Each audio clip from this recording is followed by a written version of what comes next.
Ветераннарга игътибар һәм хөрмәт йөзеннән иҗат коллективлары да төрле чаралар үткәрә. Бүген Кәрим Тинчурин исемендәге Татар дәүләт драма һәм комедия театры Татарстан ветераннары өчен махсус бәйрәм оештырды.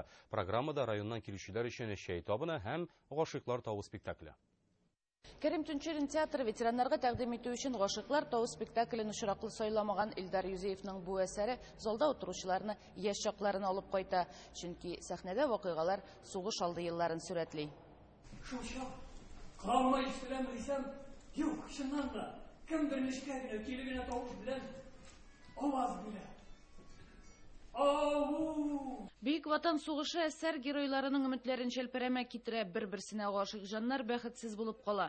Хәзерге ветераннарның яшьлеге сугыш елларына туры килгән. Фронтта булсынмы, тылдамы, барысы да ватан өчен, бөек җиңү өчен көрәшә. Сугыш башлаган вакытта миңа 11 яшь иде. Шул вакыттан 2 ел сразу көтә башладык. Көтү көттек.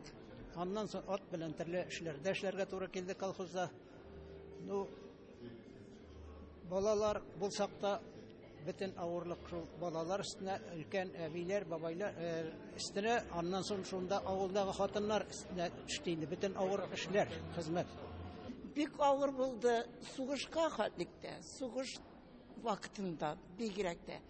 Окоплар казып бирдек әле шул вакытта. Көнне-төнне безгә ялгап, безнең өстебезгә әле бомба яумы бит әле диеп, үзебезне тынычландырып, фронтка шулай бик зур ярдәм иттек. Бүген Тинчурин театры 400-гә якын тамашачысын бәйрәм белән котлады. Җиңү көне алдыннан сугыш һәм тыл ветераннарының шатлыкларын бергәләп уртаклашу театр коллективы өчен матур гадәткә әверелгән. Алсу Ярмиева, Александр Мальцев, Яңа Гасыр каналы.